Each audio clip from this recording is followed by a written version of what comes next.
Tsunami Threat 2025. Philippines and Indonesia under watch. October 2025. A powerful earthquake strikes off the southern Philippines. Within minutes, coastal communities brace for what could be a devastating tsunami. Alerts ring out across islands. Lives hang in the balance. This is our story of nature's fury, human resilience, and how warning systems raced against the waves. Before we dive into events, let's situate ourselves. The Philippines and Indonesia lie along the Pacific Ring of Fire, one of the most geologically active zones on Earth. Subduction zones and fault lines crisscross beneath these islands, making them prone to powerful earthquakes, and in some cases, tsunamis. Specifically, the Philippine Trench, off Mindanao's eastern shore, is a known seismic hotspot. Movements here have in the past triggered underwater disturbances capable of sending waves outward. The earthquake strikes. At 9:43 Philippine local time on October 10th, a strong earthquake jolted the eastern waters of Mindanao, near Davao Oriental. The magnitude has been variably reported.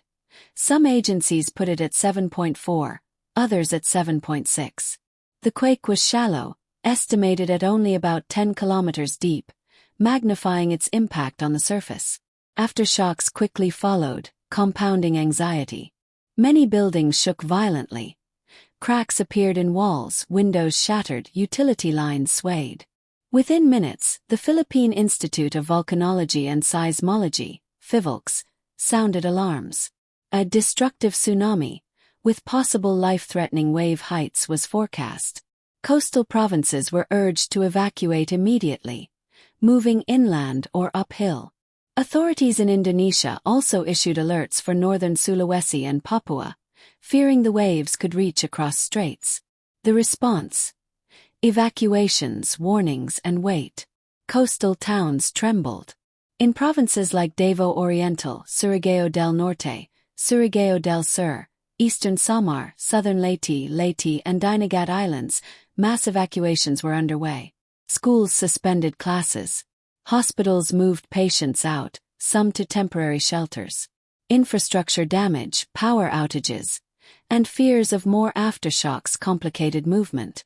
The Pacific Tsunami Warning Center estimated that waves of up to 3 meters above normal tide levels could hit parts of the Philippine coast. In Indonesia, more modest projections, between 0.5 and 1 meter, were made for vulnerable shores. But time was short. Emergency services, local governments, and communities held their breath, hoping the worst would not come. The aftermath and tsunami threat lifted. Visual: calm sea, measuring instruments, relief teams assessing damage. Fortunately, as hours passed, the tsunami threat was downgraded. The Pacific Tsunami Warning Center officially declared that the danger had passed. In some places, only minor sea level fluctuations were recorded. In Indonesia's North Sulawesi province, a wave just 17 centimeters above tide was noted. No major destructive tsunami struck.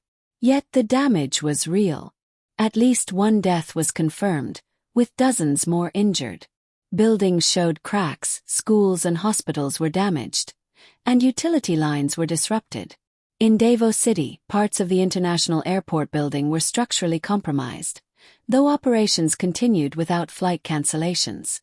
Some observers described panic: students fainting, people rushing from homes mid-quake, the eerie wait at higher ground as the sea receded and crept back. Why it mattered and what it reminds us. This event underscores several truths. First, even a false alarm, i.e. one that ultimately doesn't unleash massive tsunami waves, can still save lives. Early warnings prompt evacuations and caution. Second, the Philippine and Indonesian archipelagos are under constant threat by virtue of geology. This quake followed just days after a magnitude 6.9 quake in Cebu, which claimed dozens of lives and damaged infrastructure. Third, the speed and coordination of monitoring agencies, local governments, and communities make all the difference in outcomes. Finally, we must invest in resilient infrastructure, effective communication, and education, so that when nature moves, people move faster. Closing/call to action. October 2025 will be remembered not for waves that swallowed towns, but for how a region's alertness held firm. Lives may have been lost, damage was real, but a far worse calamity was averted. To our viewers, if you live in seismic or coastal zones, know your risk. Learn evacuation routes. Treat alerts seriously. Be ready. If you like this video, please like, share, and subscribe. Leave a comment. What surprised you most about this event? Let's keep learning together. Thank you for watching Discovery Learning Hub. Stay safe, stay curious, and always respect the power of the earth beneath your feet.